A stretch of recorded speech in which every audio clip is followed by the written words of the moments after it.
Ross Sapp is a part owner of Fightful and, more importantly, a Cincinnati Bengals season ticket holder. Y'all, buckle up for this convo. It might be what you think, but probably not. Okay, so some of you came here because you thought you were going to hear some messy shit, and others came for, we'll find out what you came for. But regardless, I have a lovely human on the show today who I'm super excited to talk to. Um, I love my first question that I do ask everyone. This also convo is going to be fluid like a Gemini. But the first question of the show, who are you? I am a person who writes wrestling gossip and news on the internet and likes the Cincinnati Bengals. Sean Ross Sapp is who I am. How did we meet? I want to hear how you remember it. Oh my gosh. I mean, obviously connected via wrestling in some capacity, but we met in person. Was it Vegas or Nashville? They It was both are. Vegas. So Nashville, I call Southern Vegas. So all my trips to Nashville, I get confused with Yeah, Vegas in general. And it didn't help that there were Summer Slams in both places. yeah, So like that often throws me for a loop. But I believed it was Vegas in person when we yeah. met. What was it? It was either Wale Mania or a GCW karaoke thing, maybe. It There, was there's so karaoke. there we go. Because see, listen, those two aren't that different either. One is just the GCW version of Wale Mania on a That's much, fair. much, much smaller scale. It's just different budgets. Yes, that's But exactly it's what just it like a is. little bit, just like a little different. Um One does not have Kazim Famuya Day, and the other one does, and that's the real difference. And that, you know what? You decide. You decide which one you want to Yes. take a chance on.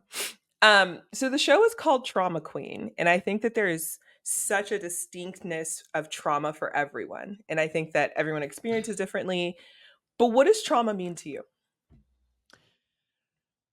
Well, I mean, there's physical trauma, and then of course there's emotional trauma. I mean, physical trauma is something that I've lived with a lot longer than emotional trauma, because Mm, emotional is something I don't feel like I really experienced until recently, especially looking in perspective of things that I thought really affected me before. But at least physical trauma, or the bumps and bruises I've had along the way. But I mean, emotional trauma, certainly, I equate that with loss, great loss for me mm, personally, because I've mhm. I've been fortunate to not experience as much of it in other senses. Sure. All right, let's jump in. Kentucky, tell me about it. I've never been. I love it here. I love it here so much. So, and there's nowhere else I'd rather live, although, I'm sure you've seen the movie Us. Yeah. Okay, I call North Carolina Kentucky's Tether. Everything's just a little bit slower. We got the same kind of foods, but it's just a little bit Okay. weirder there. The Okay. accents are just a little bit different there. So I Uh-huh. could I could make it there, but man, I love it here so much. Now, I like where I grew up, which is an extremely rural area, but I actually grew up in the one small urban part of those areas and then kind of moved around. But since then, we've relocated to Lexington, and it is my city. I am Now you're within an bougie. hour. Yeah, I'm within an hour of 3 airports. I Mm, love the city so much. The city is growing around us because we were just on the outskirts, and now they're yeah. bringing a bunch of stuff here. I love it here. We get every season in a week. It's wonderful. Hmm. I don't think I could do that. You have snow. Oh boy. So do we See, do I'm we already ever out. I have hate it. snow? I hate it. Do we It's ever gross. have snow? Now, there will be winters where you get one snow and that's it. Or you'll get it back to back for a month straight. Like, it's really, really hard to No. predict. For example, like, I went to the Arnold Mm-mm. Sports Festival, I want to say like 8, 9 years ago, and we left with a foot of snow on the ground. We came back 2 days later and you had no idea it snowed and it was 65 degrees. So like we experience everything. In March or April, you stand just as much of a shot of it being like 30 degrees as 75 or 80. Well, it's like 103 here in SoCal, so I'm like, I Oh don't no. See? We got that That humidity, though. It's like I you're like a walking dry through heat. soup when you're outside here. Like, you walk outside and you immediately sweat. I always refer to it as like walking into someone's mouth,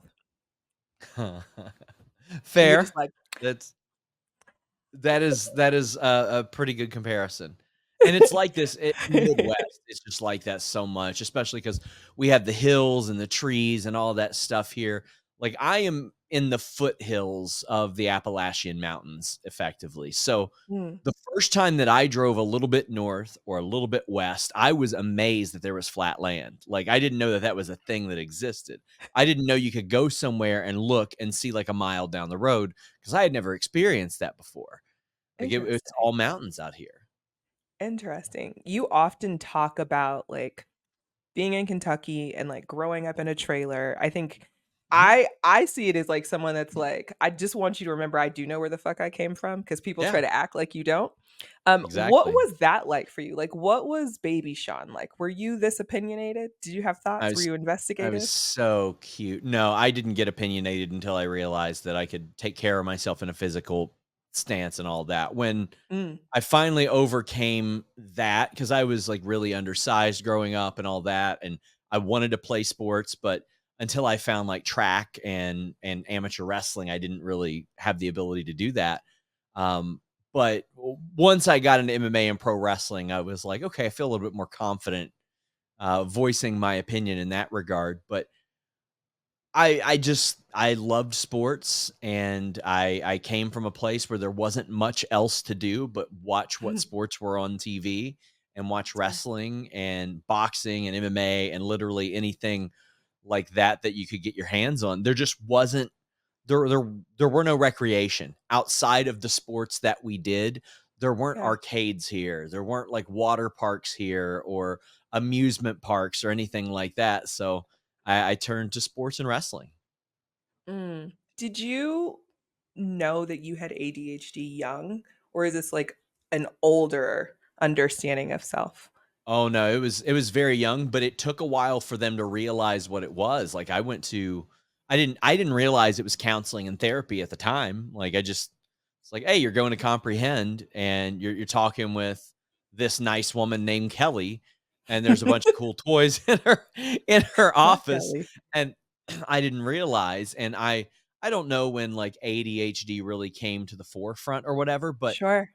I went from excelling in school to, like, not excelling in school overnight. Like, my kindergarten, 1st, 2nd grade, I was well advanced where I should have been, and then 3rd grade, I didn't care. I didn't care. Mm, Then I got medicated, and it was very beneficial for me for a number of years, but after that, grade 4, 5, 6, 7, I was I was on point. I was helped greatly by that. mm. And at the time, so it's funny because I did an interview with Cody Rhodes, and like people have joked about it because I said, yeah, my mom thought that wrestling gave me ADHD. I didn't mean she thought that it gave me Sure. ADHD. She thought that's what led to my hyperactivity. She thought that was the reason, was because I You watched like mimicking wrestling. it? And yes, because obviously I did, like, but she thought that's what led to the hyperactivity and the lack of Yeah. focus was this, because there was no other thing to blame. Like, you Mm, couldn't blame, like, uh, weren't problems at home or anything like that. But then they realized, no, it's a thing that he's got. It's a disorder. It's ADHD, and yeah. that and when my mom especially understood that greatly, that helped out immensely, and she was so far ahead of a lot of other mothers in that time Mm, that would be in denial over that, and I think it's probably because she's in the medical field as well. nice. I I know a lot of folks in my life that have ADHD. I know I for sure have ADD. Um, Mhm. do you think you use it as like a superpower? Because I think for sure I'm over here doing 20 things all the time. Yeah. Sometimes it's helpful. So I have a 3 monitor setup for my computer, like, I am always doing multiple things. Yeah. For the job that I specifically do, yes, absolutely. Now, there are some days that are very crippling and I can't accomplish anything. And Sure. I'm just like, all right, I gotta take off. I'll go up to Cincinnati, go shop for some shoes or something, come back, sit down at the desk, like just Yeah. get away. There are some days I don't even try. And I've been unmedicated Yeah. since my senior year of high school. And that can be a Okay. good thing and a bad thing. Yeah, yeah. But I was on Ritalin. So I mean, for me, it's like, I'm sorry. do I want to keep taking Ritalin and be 110 pounds, or do I want to, actually eat right and, grow as a human being physically? But there are times when I've been like, okay, I need to take like a focus supplement or something like that. But there are definitely times where it's benefited me. And I spoke Mhm. to Nick Komoroto, who's in AEW. Mhm. Mhm. Um, and we had a wonderful talk, and it was so funny the things that we realized he hyper focused on working out and math. Those are the two things I struggle with. I'm like, I'll "Math." do a Yeah. set and I'm like, I'm bored.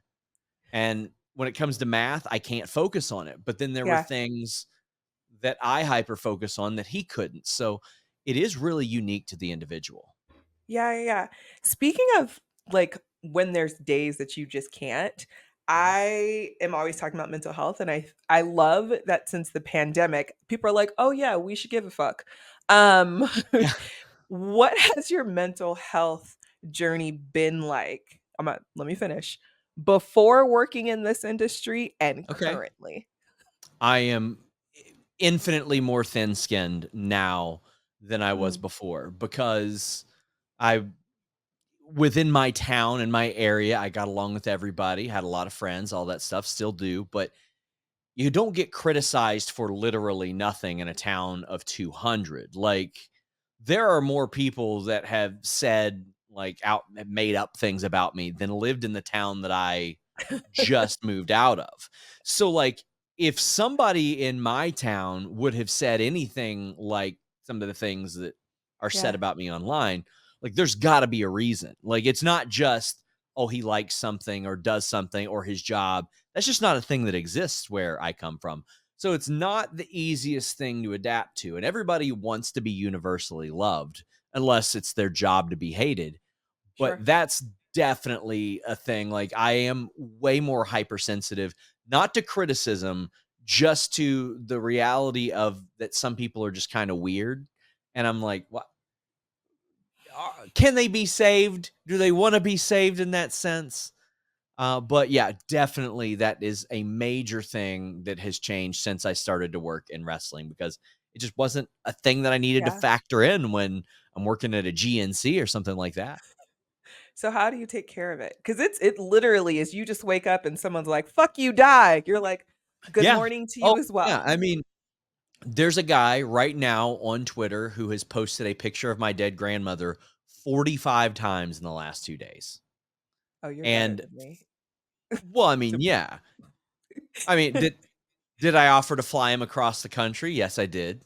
But Okay, maybe we're the same then. Okay, we're back. we're not that different.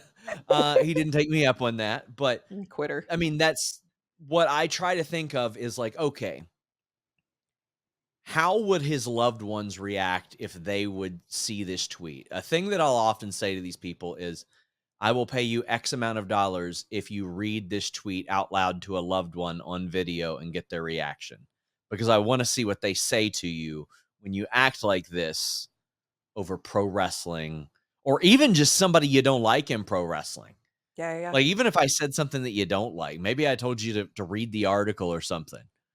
Like that's how I've come to terms with it recently.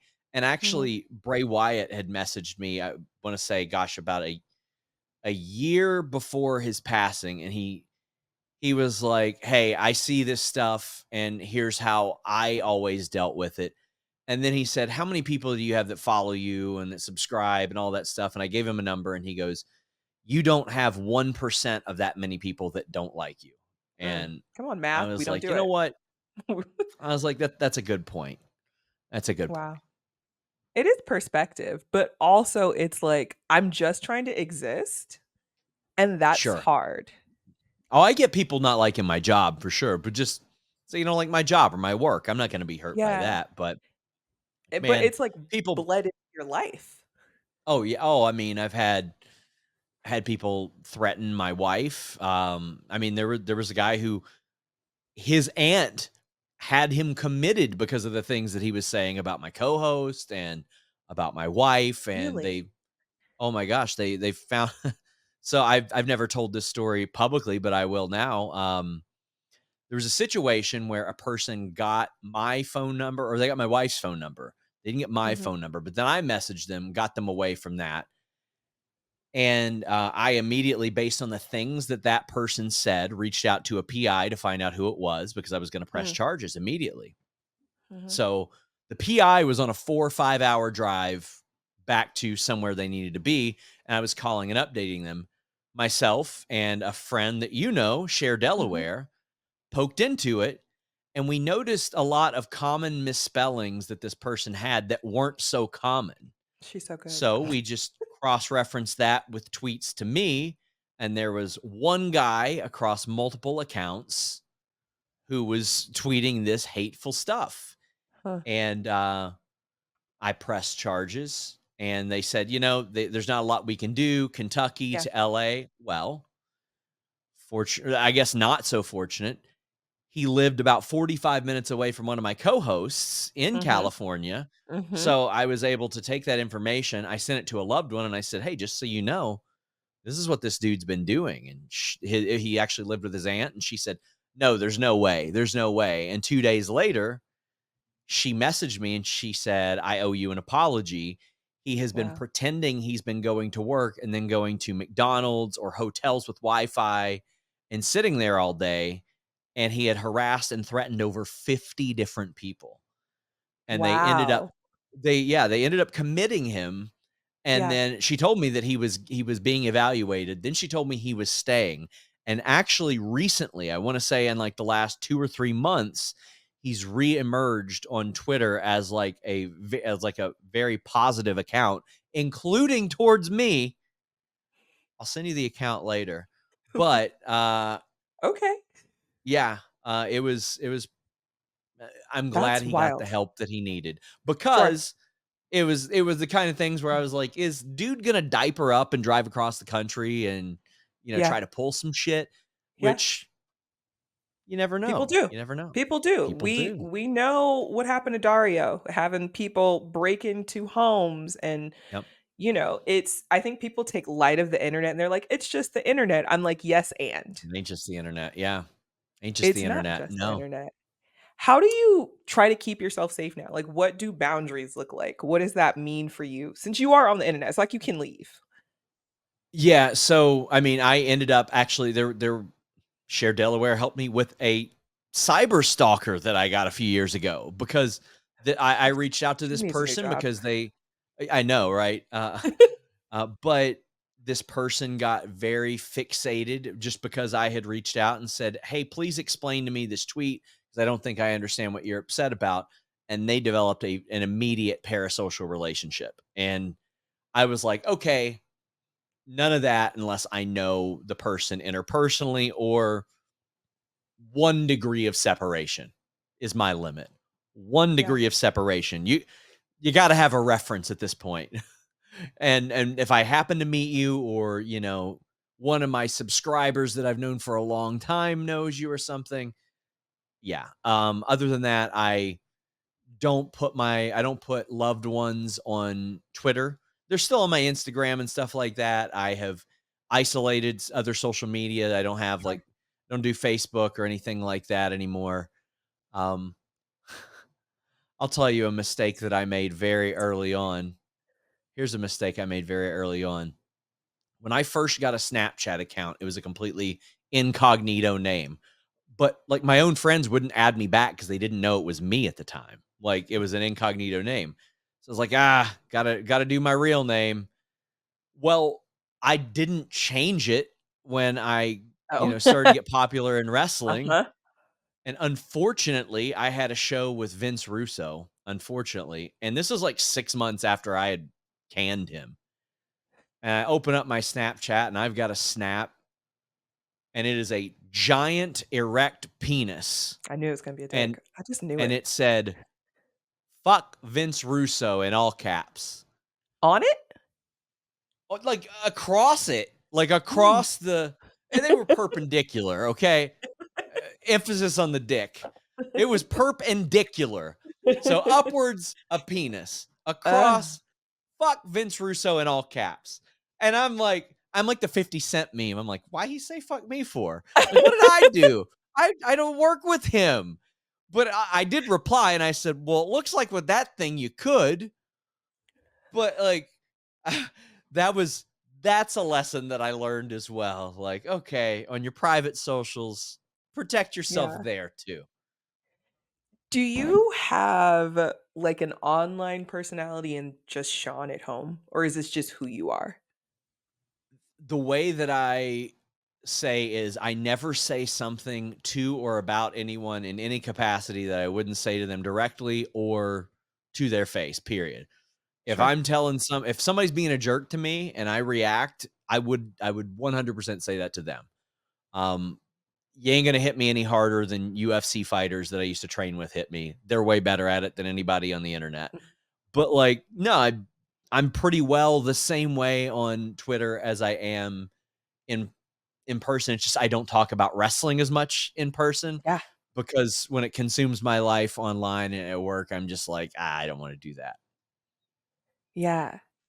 So we'll get to wrestling eventually because we have to, Sure. but what brings you joy? I think that's such Football a thing that we don't talk about. football Football. brings me joy. Ready. Football Okay. brings me joy. I love football. I Wow. like competing. I like even Okay. if it's like me and my wife compete a lot, like Do you? anything.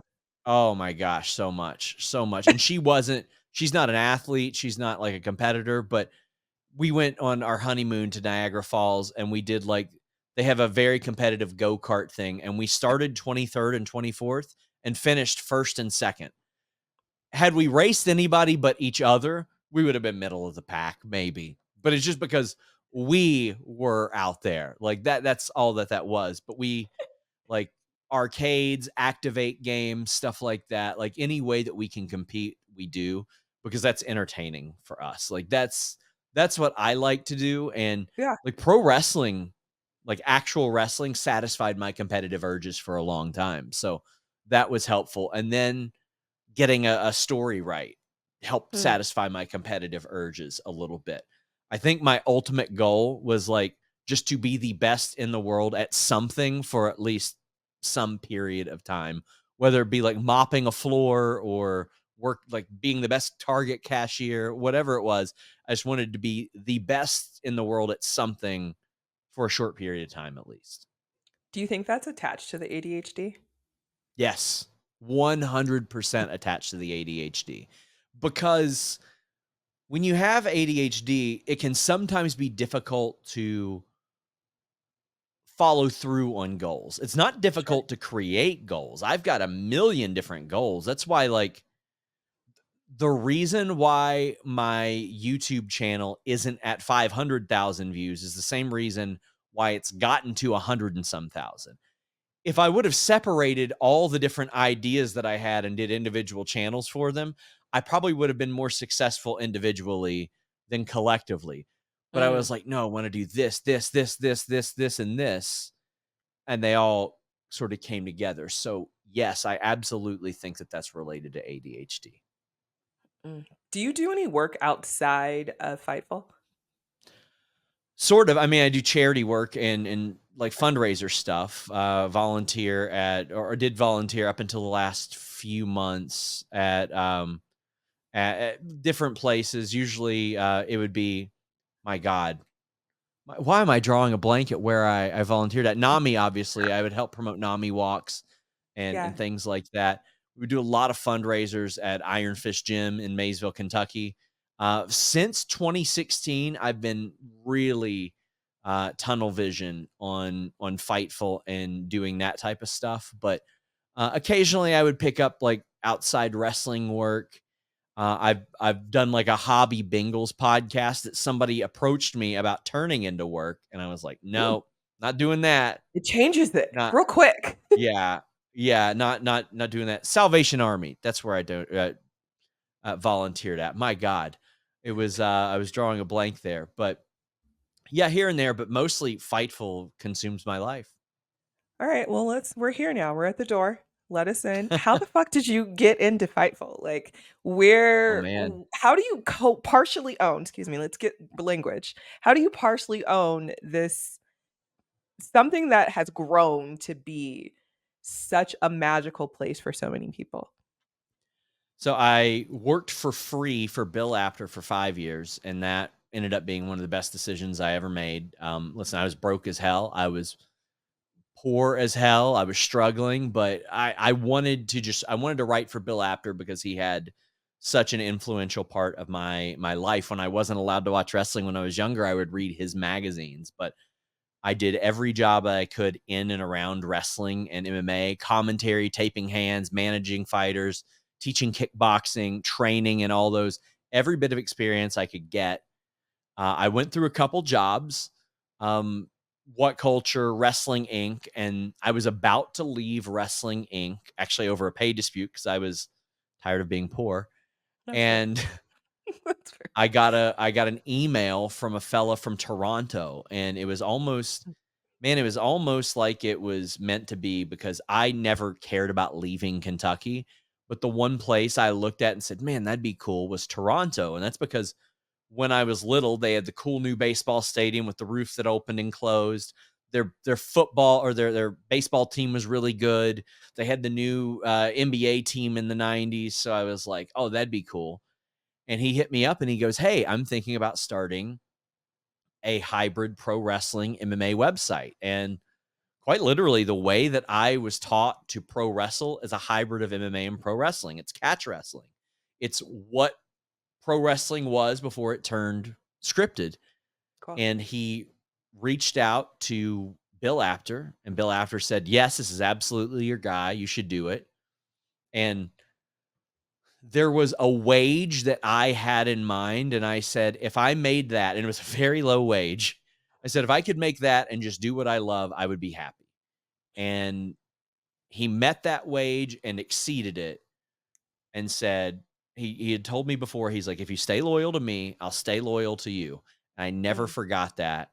mm, And that's how it started. And mhm. eventually, I mean, he took six-figure losses for a very long time on Fightful. And then finally, I want to say 2021, we broke a few really big stories, and that made us not profitable, but we were finally like cutting into the debt. And then 2022 hit, and I had some really nice offers elsewhere. So he knew that he had to do a little bit more to retain me because the reality is I could just leave, do my own Patreon, do my own YouTube, and make significantly more and say, sorry, you're stuck with all those losses you accrued over the years. And instead, what he did was say, yeah, I'm going to give you partial ownership of this company and a disproportionate amount of pay compared to that ownership because I realized that this is a talent based type of venture now as opposed to hey, I'm just running a website where people write. So Sure. I got very lucky that I found a business partner who is one of the most loyal human beings you could ever meet, and generous as well. Is the reason I'm in the house I'm in right now. Mm, I got very fortunate to match up with that because had I taken any of the offers that I had entertained along the way, I would not be be there. nowhere near where I am. Nowhere. Yeah. That's wild. How big is the staff now? Now it's 40. It started off That's the fucking first crazy. yeah, the first day was actually like July 6th, 2024, and it was me, Jimmy, who owned the site, Vince Russo, who I didn't want to be on the site, but he had Wait, hired him without July me what? knowing. You said July July 6th, 6th. 2024. Oh, 2016, sorry. Okay, we're good. We're Sorry, bringing it he back. absolutely not 2024, would never have anything to do with him now. And Showdown Joe Ferraro. So there were really 4 people, and then he had a parent company, and then they would just kind of do work. In addition to that, they would like pick up some stuff. Now we have 40 people on staff, 40 people that submit invoices a month, including I want to say there are 6 to 8 people full time, including 2 that are on the admin side as well. So that's it's grown exponentially. Yeah. What kind of boss are you? Oh man. I've never asked I anyone. so I had a boss at What Culture and he was the worst boss I ever had. Oh, And I specifically said, if I ever become a boss, I will never be like him. I will never tell somebody you can't. I will try to offer constructive criticism. Or if they're not a right fit here, I'm never going to tell them, hey, you need to give up. I'm never going to say that because that's what was told to me. Um, and then when I was at Wrestling Inc., I had a boss that limited my income. And I said, you know what? Unless I'm paying somebody a full time wage, I'm not going to limit their income. If they want to write here and there and there and there, I'm not going to restrict that at all. I'm not going to make anybody be just Fightful because that's not fair. That's not, yeah. it's just, and it's not okay to do. So I'd like to think in that sense, I'm much more liberal than a lot of the other outlets that are out there. Although that has become the norm in recent years since we have just refused to say, no, you're not exclusive here. You can write at WrestleZone. You can write at Wrestling Observer. You can do your own thing. I don't care if you work for us and you get an interview and I pass on it. I'm like, no, I don't think that's a good fit here. I'm not going to get upset if you put it on your own YouTube. So very open. I try to be as transparent and honest with people as possible, but I would like to think that I'm a good boss. I haven't had I'm any about to go ask public everyone. complaints yet. Yeah, I've not had any public complaints yet, and I think after That's a 8 win. years, I think after 8 years, that's pretty good. I think as someone that also owns things and has people that if I don't make money, they don't make money. Sure. What are the stressors of that? Because I lost my hair. So what would have been your stressors in like doing this? A lot of people think they can pitch me a podcast and it will make money because it's just under the Fightful banner. Not everybody is Will Washington, Phil Lindsay, and Righteous Reg, where I get pitched that idea and I said, I know that will make money. And Mhm. not only did they know it would make money because they offered me I think it was a rev share immediately. They weren't like, oh no, give us a flat rate. They're like, we know this is going to make money and we want the rev share as a result of that. Everybody isn't that, and that's okay. It's not. Yeah. Those are 3 juggernauts in the podcasting wrestling world. Like, it's okay Mm. to not be that, but you can't just slap a Fightful logo on something and it be successful. So there are things that I have to look at that are outright money losers, and then there Mhm. are loss leaders. So Mm. there are shows on Fightful Select that don't make us money, and if I got rid of them, we would save a few $100 a month. Then I'm like, well, is it worth saving that few $100 a month to not have this person a part of our team, not have this topic covered, and not serve even the few people that like that? No, it's probably not. I can eat No. that cost. I can handle not making that amount more. But then there are some that are just like, well, this isn't making money. It's affecting algorithms. It's not good for the site, etc. There are certain personalities within wrestling that I say we don't need to cover. We don't Sure. need the bait of them very clearly going after this. So that's a one of the things that we have to weigh, and what sources to use or not to use.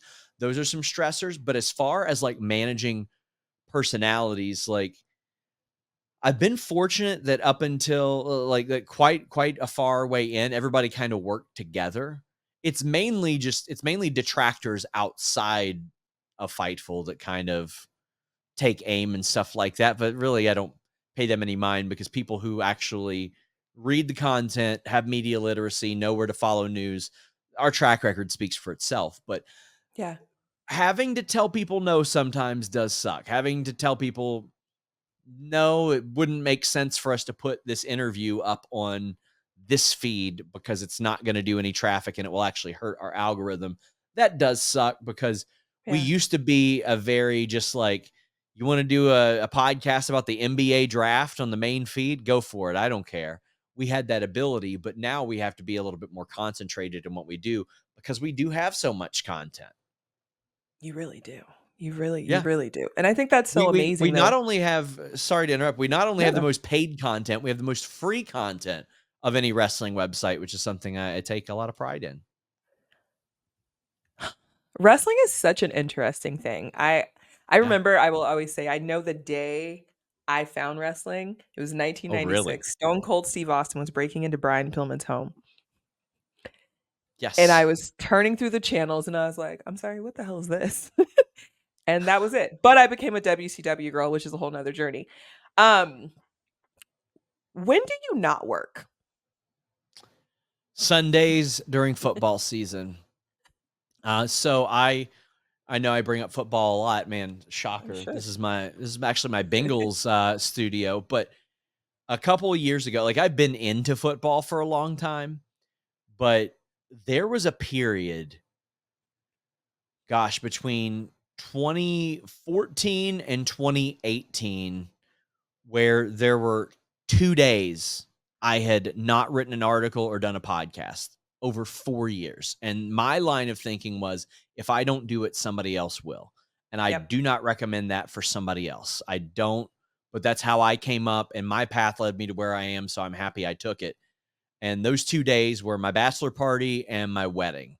Other than that, I worked every single day to some degree. Not now, there were plenty of days I worked 14 to 16 hours, but it wasn't like that every day. And then I started to delegate more, and that was very important. I Mhm. delegated social media to Kyler, who's a wonderful dude, and he's grown our socials. Then I delegated day-to-day news writing to Jeremy Lambert, and I delegated moderating and all that. But I want to say about 3 years ago, after the pandemic, I was just like, yeah, I want to start going to some Bengals games. And then last year, I got season tickets, and I did that because it forces me to take a day off. I am Mm. not going to spend the amount of money that I spent on season tickets and then say, well, you know what? Hulk Hogan just took a dump out of a pickup truck going down the highway. I better stay home and write about it. No, I'm going to go to that damn Bengals game. Somebody, Yeah. Jeremy can write about Hulk Hogan taking a dump out of a Ford Ranger. I don't care. I don't care. Um, but that is very important to me. And I'm very fortunate because wrestling doesn't compete with the NFL anymore, which makes me very happy. But that's when I don't work. And during the school year, my wife's a school teacher. I try to not work in the immediate hours following her school day Mhm. because she'll she'll be in bed by 10:30, so I can work later at night if I need to. I try to like have that. So I keep relatively normal office hours during the school year, and then I'm working pretty late at night as well. But those are the windows I sort of open for myself. That's fucking crazy. But I know what the grind looks like. I used to do 12-hour days talking about trauma and writing and sex ed and all the things, and now I talk about wrestling and things. So we've talked about the wrestling part. Let's get that over with. Something happened to both of us in the past 2 years, and we both lost individuals that were really important to us. Hmm. As someone that works in mental health, I've known what grief is. I'm a child of trauma. I've experienced grief, but something about my grandfather dying last year changed me. Yeah. And I have talked about it with people. There's a podcast with Jeremy Lambert and three of my other friends, and we're talking about grief and losing people because all our parents died around the same time, which is fucking crazy. Um, and grief is such I always think of it as like a weighted blanket dipped in water, and then they just throw it on you, and you're like, "Wait, oh!" Um, and I know that was also a time for you to step away, and you talked about it a bit. Um, what has grief looked like for you?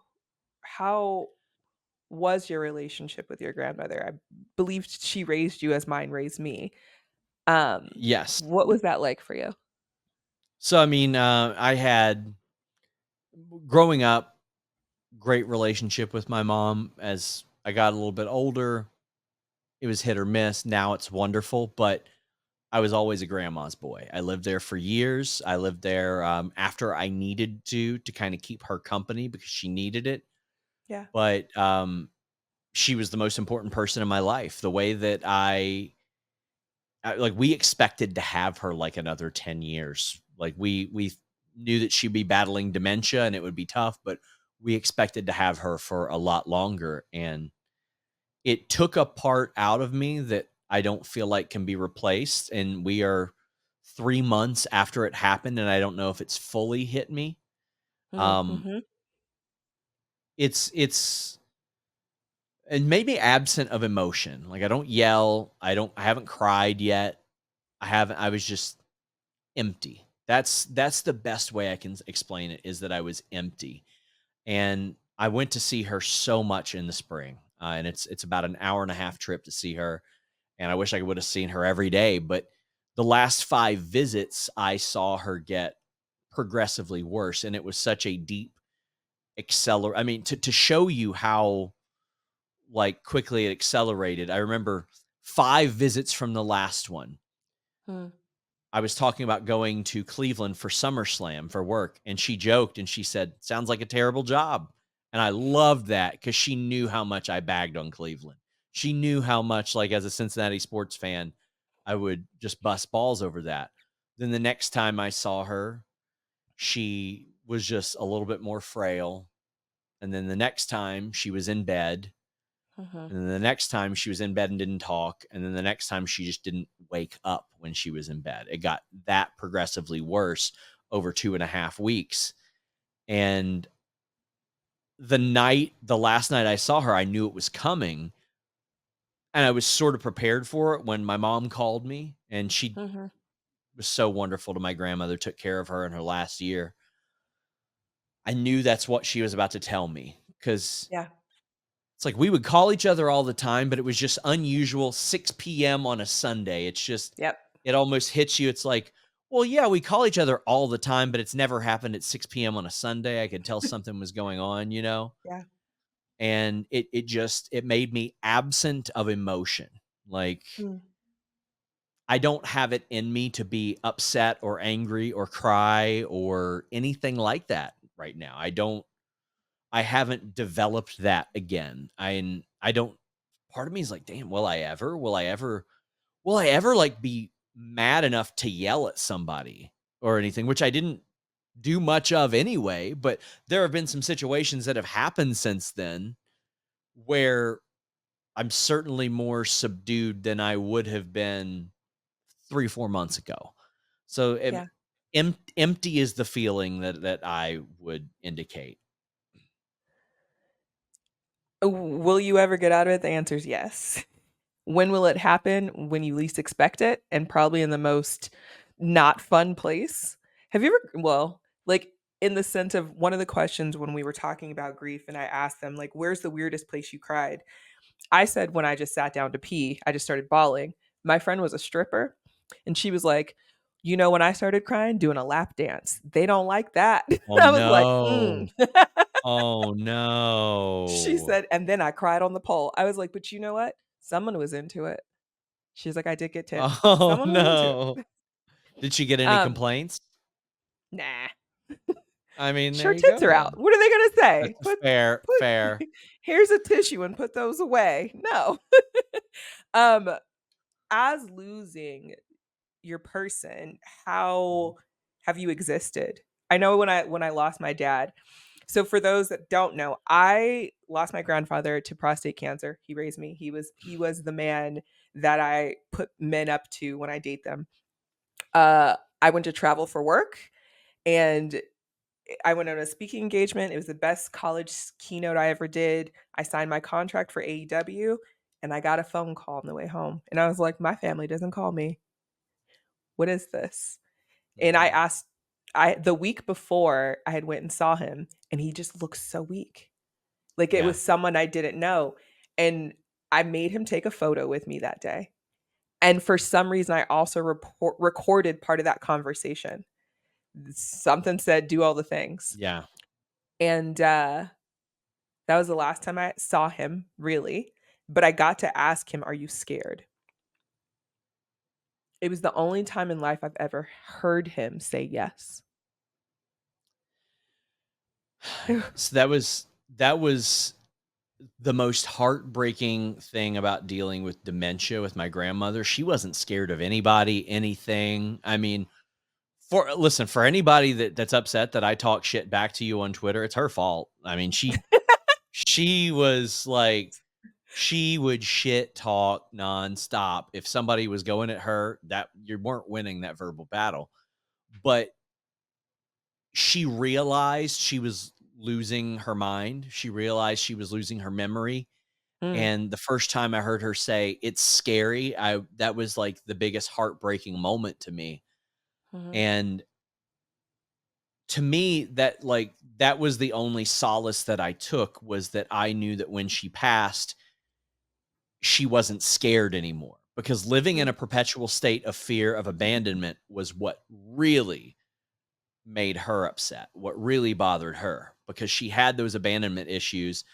For years, people would move in and mm, out with her. She was the safe haven. She was home base. If anybody had a bad relationship, lost a job, anything, they'd go stay with her. That's just how it was. Her sisters, her grandkids, her kids, anybody.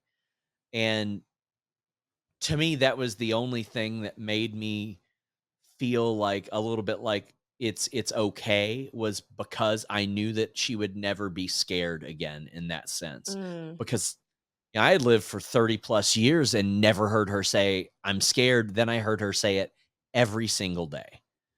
mm. Every single day she said it. And that was so humbling. And it's just, it's very unusual to realize things that you don't even realize. Like, after she passed, I was slowly realizing every trip that I had taken, if I would buy something at Walmart, like, she would be in the back of my head about the financial decision I was making, the trip I was taking. Like, okay, but is somebody there with her? Am I going to have, enough money to give to her, to provide for her and all that stuff? And I realized that for the last 15 years, every decision that I had made came with her in mind. And I was proud of that afterwards. I was like, well, I'm glad that I feel that way, because that shows me, that reaffirms that I did a good job and Yeah. helped her the way that she helped me. And that was very important to me. That was the most important thing to me. That's why I wanted to succeed, was to take care of her the same way that she had taken care of me in the past. I'm, like, shedding tears as I think about this. Like, it really is, like, one of those things. You don't cry, I cry so much. It's really good for my skin, though, look at me. I look like I'm in my 20s. But it's one of those things that it doesn't change, and it hits you. Like, you'll be walking on and you'll be like, "Oh, shit. Yeah. He really done died. That's crazy." Like, I have those Yeah. moments. I have those happen every day. And like, I've lost a lot of people, like, close to me, a lot of friends.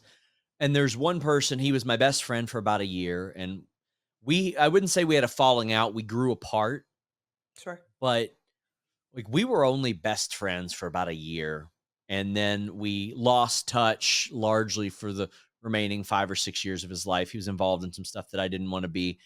But every fall, I remember hanging out with him every single day, and that I'm every fall still, even though 3 times as much time has passed that he's been gone as I knew him, I still think about him and I'm like, "Man, he's really not here." That, like, everything right now is like that with my grandmother, because it's every first. It's going to be my first birthday, the first Christmas, the first New Year's, her Yeah. first birthday. Immediately after was the first Mother's Day.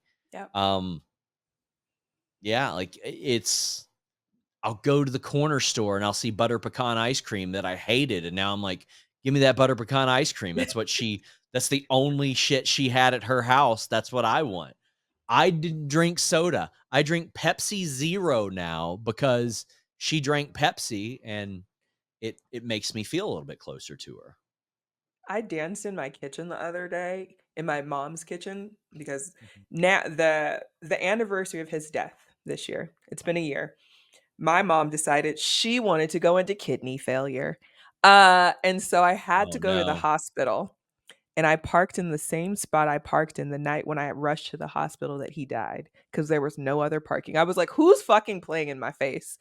Um, and so now she's on dialysis and she does it at night, and we have to go and help her, which I am so thankful that I get to do.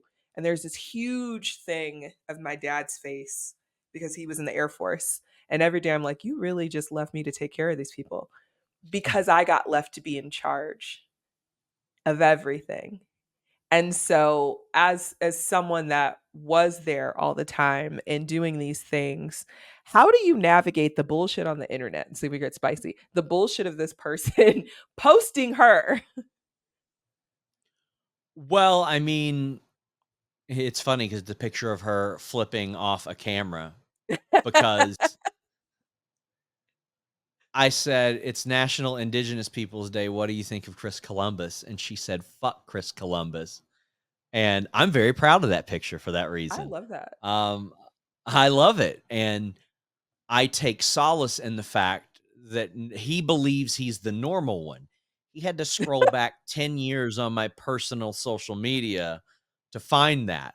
Let me tell you, I've tried to do that on my own Instagram and it's It's not too easy. long. It It's takes too long. it's not an easily searchable platform at all. So I take solace in knowing that in him saying, "My time is worth something," when we had a little tizzy, he has spent the last 2 days fielding people telling him that he is a loser because he Oh, is. And like ultimately, if you're going there, you don't have anything else to draw off of. And yeah. if you're remaining anonymous in that sense, you're not proud of what you're doing, what you're saying, or you're afraid. You're afraid that people that know you, uh, pretend to love you or work with you are going to find out about what you say. So I don't take that much offense to it. I'm just like, listen, will I draw some attention to it? I'll say, hey, yeah, here's this loser that did this, and then he's going to have 1,000 people calling him a loser for the rest of his life.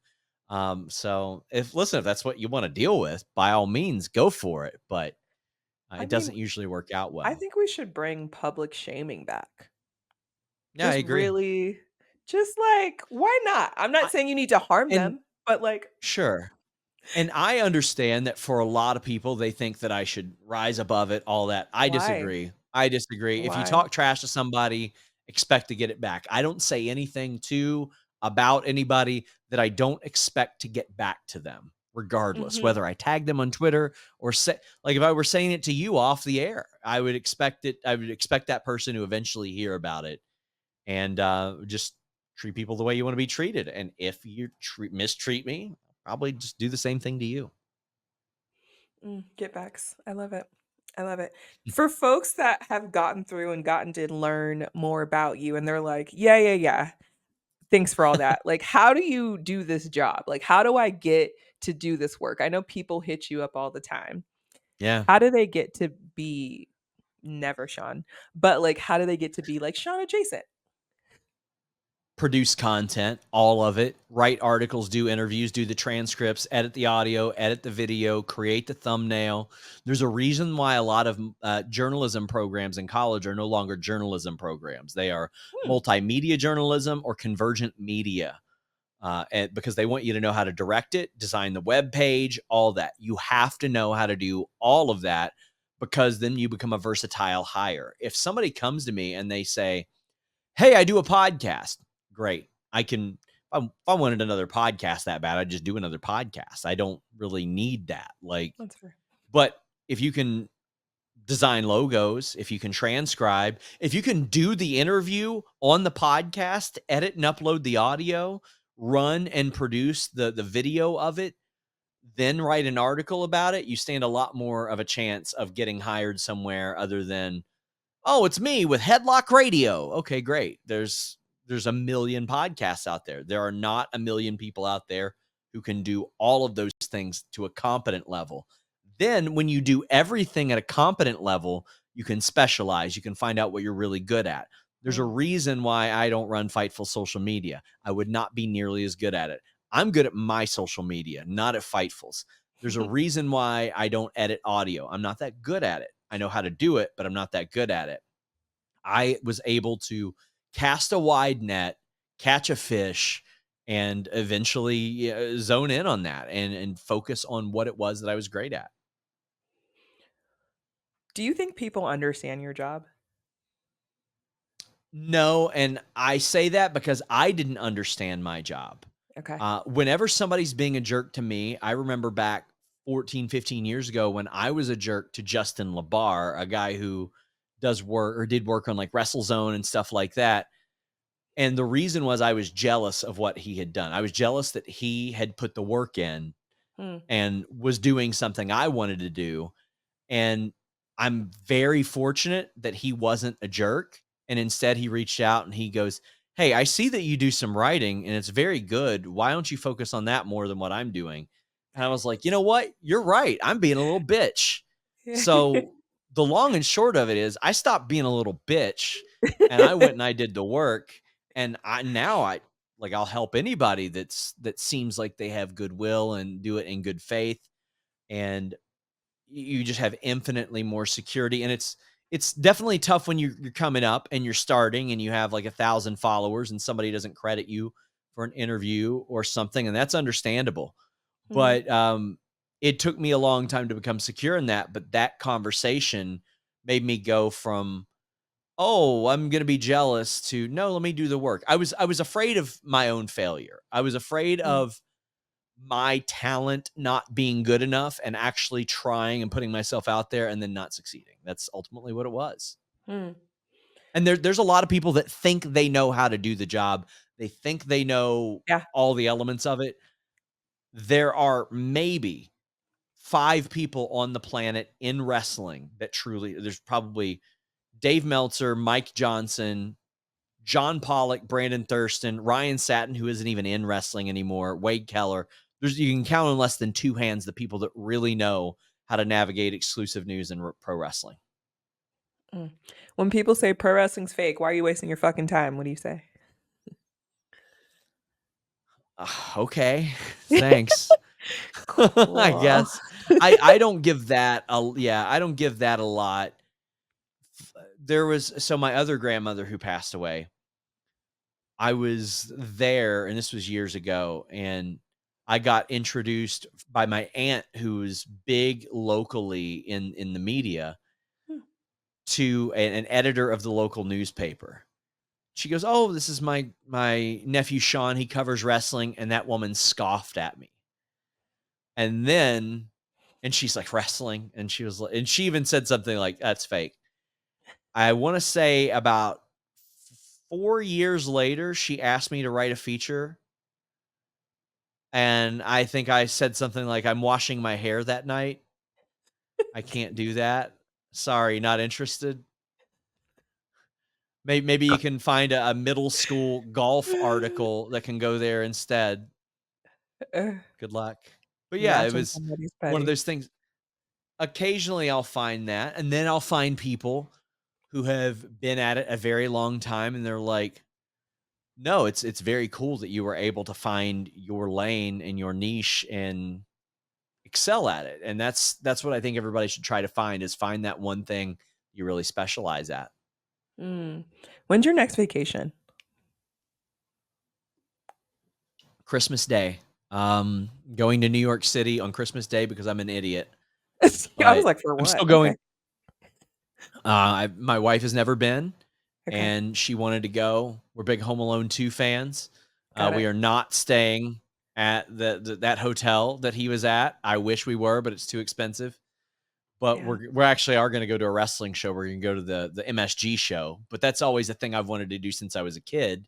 Yeah. And yeah, we're going there. We're going to go sightsee and all that stuff. But yeah, that will be a vacation, and then we will go to Orlando at some point to see a friend, because that's one of the few cities that Lexington flies direct to. So We're wrapping up because life be lifing. But before we do, I have a few more questions, like two. Um, sure. Within this space and everything that you do, what are you looking forward to for the rest of the year? Or are you looking forward to anything? I'm looking forward to not flying that much because The last few years, I've flown an awful lot. I get to drive to an upcoming show next week. I don't have anything August, September, October until the Ooh, end of November. I fly to North Carolina. So I've got those pretty well cleared. And then I do the little vacation at the end of the year. I'm actually excited to spend some time at home and enjoy that. This is the first time in a year and a half that I haven't had a pro wrestling match to prepare for myself, which is nice. look at you. Um, I mean, listen, I ain't in great shape, but I was doing my best, and You I were got to eat tussling with like a Effie. listen, I got to eat like a dumbass the last 3 days, and it's been great. But I'm very much looking forward to not having to be in my head over that because I feel like I've already had the two biggest matches that I will have. So I'm like, okay, good. Don't have to worry about that as much. But I'm looking forward to relaxing a little bit more. Is hopefully what I'm looking forward to. Good. Let's call that in. Let's get that rest energy so you can actually connect with self and ignore people. My last question Yes. of the show, and I feel like you have a lot of options here. What is the wildest thing that someone has texted, emailed, or DM'd you in the last 2 weeks? I'll give you one that was earlier today. Oh, casual. Apparently, we aren't allowed to run this because he was fucking high. I don't believe it.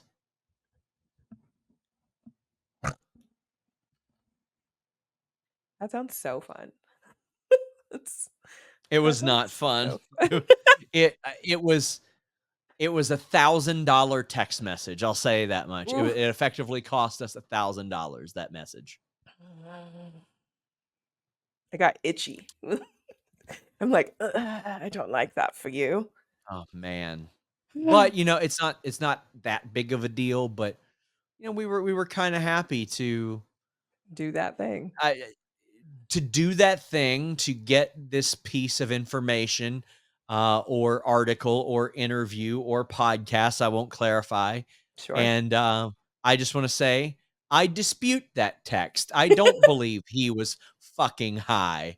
I think that person is being typecast, to be honest with you. So I'm not happy about it. You can't be typecasting people in these streets.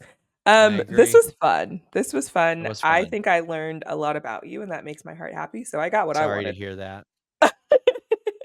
I'm sure folks know already, but if not, where can they find you? How can they give you money? We love that. And all the Oh, things. Fightful Select.com. It's $5 a month. If you like pro wrestling, we report not just the most news, but the most accurate news. I am very proud of our track record there. But that's and Fightful across the board. We are on every platform: TikTok, Instagram, Facebook, Twitter. We've got multiple YouTube pages. I'm very proud of what we've created there. Mm. Well, we did it. We did the things. So again, thank you for taking the time to come and sit with the trauma queen, Of as they course. call me. That's crazy. And until next time, folks.